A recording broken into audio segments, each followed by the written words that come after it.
This work portal is about 2 beloved mangrove trees that we lost. They fell down in a storm.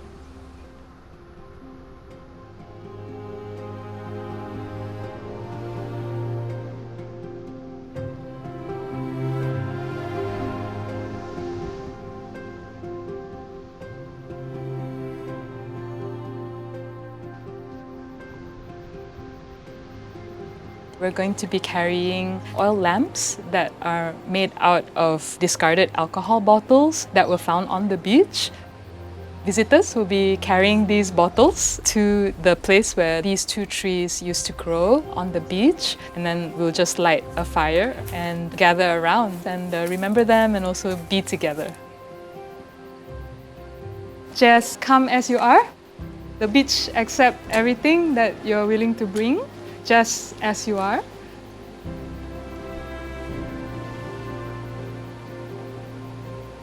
Looking at art in these small spaces, it really makes one think about, who's looking and who these small acts of remembrance are really for, and the intimate spaces within which these acts are performed really lies within memory.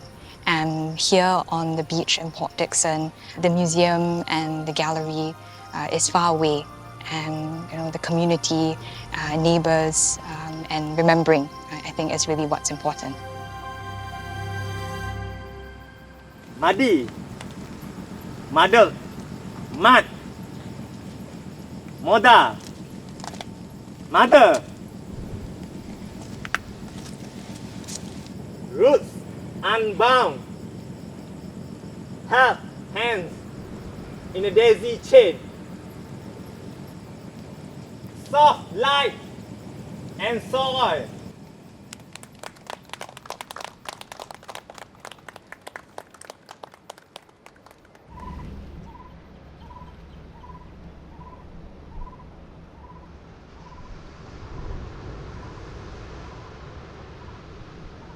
Sharon, can you tell us a bit about where we are, Port Dickson?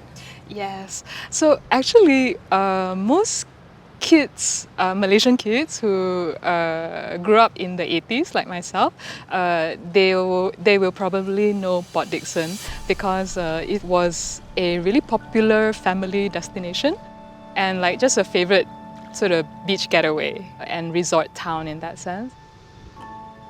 And then the Asian financial crisis happened in the late 90s, and that's when a decay set in. So there's actually a lot of abandoned developments all along the coast. It's also an oil and gas town. So we have 2 oil refineries here since the 60s, and we have 2 coal power plants as well. So it's sort of this industrial, decaying resort town that's got a slightly post-apocalyptic feel to it, and also very beautiful mangroves. Yeah. And that's my Port Dickson that I know lah. Yeah. And how has being here shaped your artistic practice? The fossil fuel industry is enmeshed in the history and the economy of the town. Now, if the fossil fuel industry goes down, there goes the economic base. And an ecological view of the town includes also the livelihood, of its people. So it's in this like complex relationship, right? Living here, being here, observing, remembering, responding. These are very important because they show us the next steps forward. For me, when the noise and the pollution at our home next to the refinery gets too much, then I'll often think of the trees here on this patch of forest because they're right next to one of the power plants. And they haven't known a night of true darkness or silence in how many decades. But they're still here, and they matter a lot to the land and obviously to me. I think our species has reached a turning point, and I don't think there are very many answers for where we go from here and even what we can do, how we can shift. But I know that the answers are in the land. That much I know. So many activists are fighting for nature or to save something, but they don't spend time on the land. We can easily forget what it is we love. So I find that maybe at some point, I could have, in the past few years, really be in danger of losing my art practice because responding to the pollution from the refinery was taking up more and more of my time. But I found that it's very important to hold on to my art practice. It makes me a more effective activist. I don't have doubts anymore about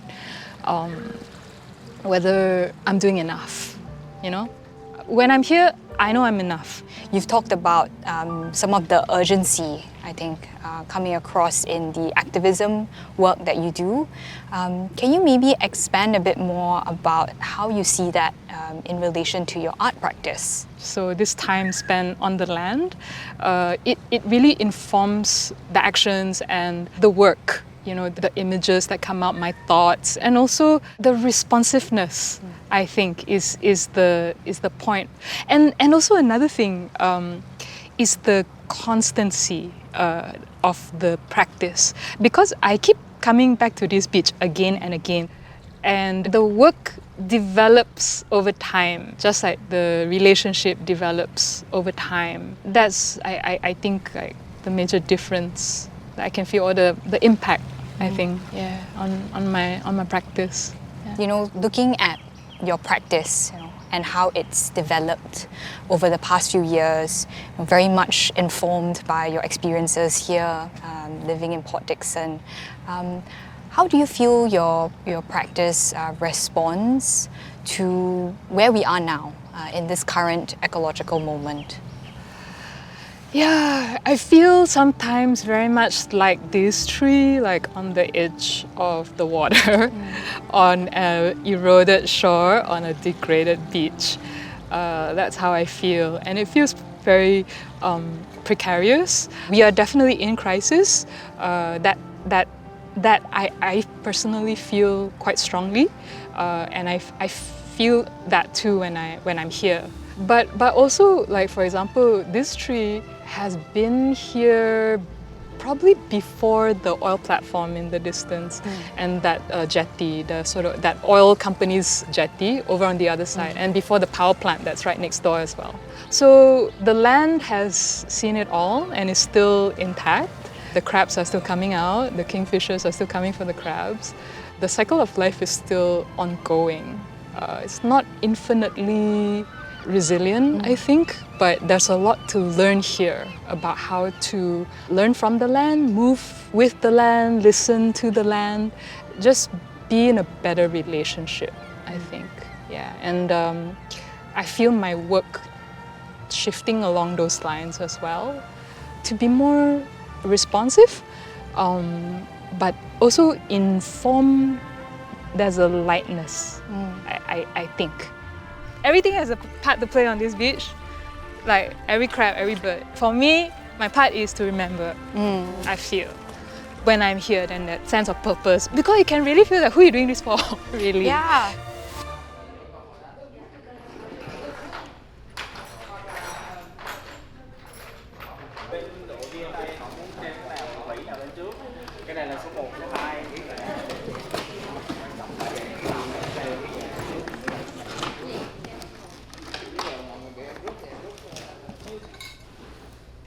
Gia đình mình thì là những người nông dân rất nhiều đời rồi, từ thời ông tổ rồi ông nội rồi tới ba mình tới mình. Thấy ngày nào cũng làm từ sáng tới tối, là đầu tắt mặt tối rồi, gọi là Tết cũng không được nghỉ nữa. Ngày 30 mà gọi là cái ngày Tết, gọi là cái ngày cuối năm là không có ai mà không nghỉ hết á. Nhưng mà mình thấy ba mình vẫn làm, nhà mình vẫn làm mà vẫn nợ. Xong rồi cứ hàng năm mà mình thấy cuối năm là gia đình mình, những người họ tới họ đòi nợ. Rồi thì đến một lúc đến lớn lên, mình đi học, mình đi rời khỏi cái vùng đất của mình, thì trước khi mình đi mình vẫn nghĩ là mình ghét cái vùng đất này lắm. Nó thật là ghê gớm, mình phải chạy nhanh, mình phải chạy thoát khỏi nơi này thôi. Tại vì nó, thứ nhất là nó khổ, quá khổ, và thứ hai là nó không còn gì hết á. rồi mình đi lên mình học 2-3 năm rồi, và nó cho mình một cái cách mình nhìn lại về những cái mối quan hệ giữa con người với cái môi trường xung quanh, với những cái sự sống mình ấy. Cái thực sự thì mình có cái gì thì mình nghĩ là mình lớn lên cùng với những cái vườn của mình, với cái cây, cái cỏ, như mình chơi với nó, mình chơi với những cái con sâu, con bọ, thì mình nhận ra mình phải làm một cái gì đó nó là mình thôi, nó lớn lên với nó. Mình là người nông dân mà, mình sống với cây mà, thì mình quay về với cây, với cối, với côn trùng, với cái mình nhận ra là mình phải nhìn lại cái cách mà mình đối xử với cái khu vườn mà mình đã lớn lên, cái ông bà tổ tiên mình đã sống ở đó.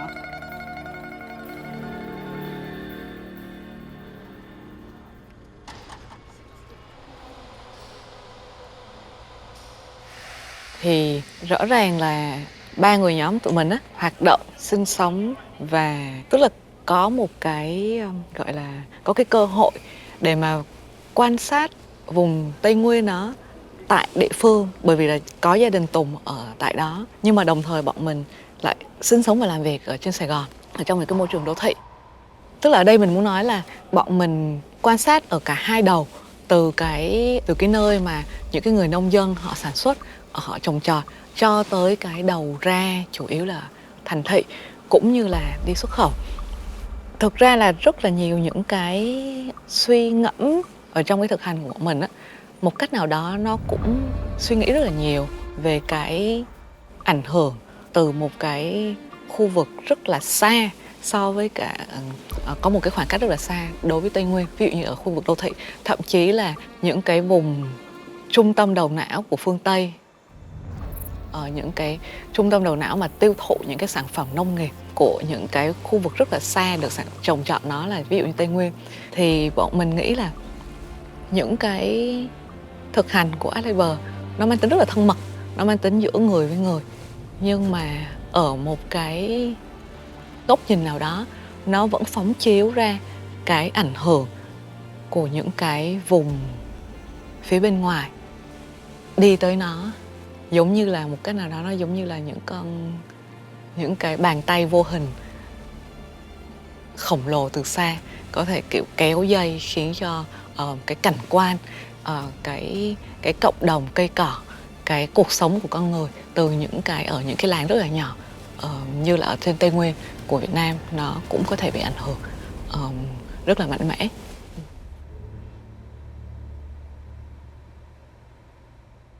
Thì cái tưởng tượng sơ bộ là tụi mình có thể đem một cái khoảng đồi trồng tiêu đã bị rơi hết những cây tiêu, chỉ còn những cây cột thôi, và chuyển nó tới cái Padang Atrium như là một cái cấu trúc bị di dời từ Tây Nguyên sang Singapore.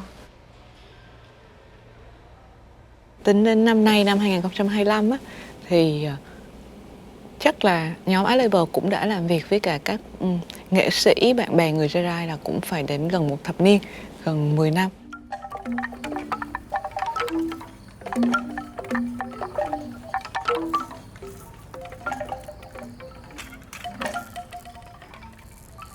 Với những cái tác phẩm điêu khắc gỗ và làm những festival, những cái ngày hội làng để mà trưng bày những cái điêu khắc này cho gia đình, bạn bè, họ hàng, những người dân làng của người Jrai cũng như người Kinh ở tại địa phương. Và khi mà bọn mình suy nghĩ về cái Angin Cloud, có một cái suy nghĩ về một cái sắp đặt nói chung là quy mô cũng rất là lớn ở nằm giữa cái không gian của National Gallery Singapore.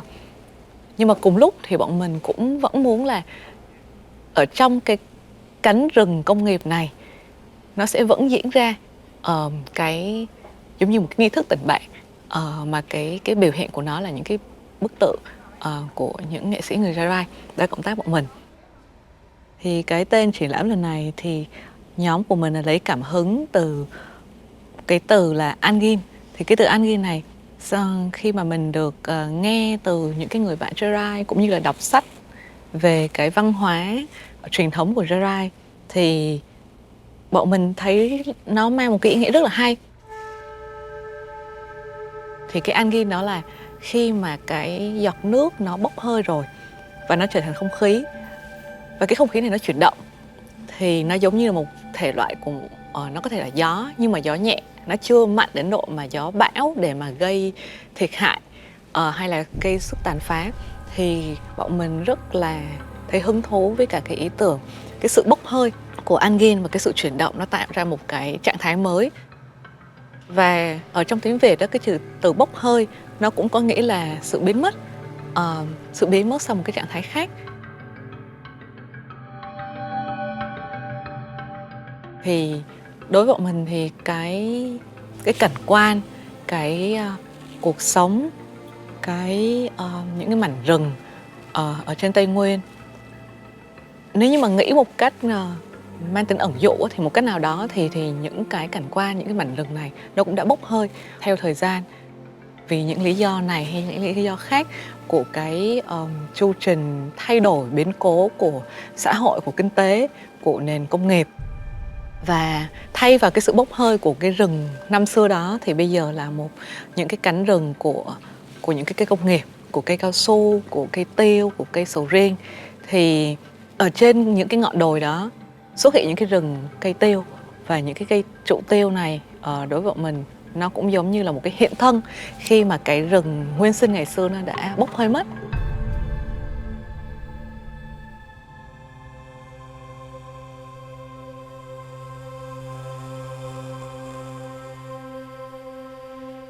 Thì nó luôn ẩn bên trong nó những cái sự vắng mặt, những cái mà mình không thể nhận diện ra. Thì cái trạng thái của sự bốc hơi nó trong Angin Cloud nó gợi mở về những cái trạng thái của cái sự gặp gỡ ở một cái vùng ở giữa đó.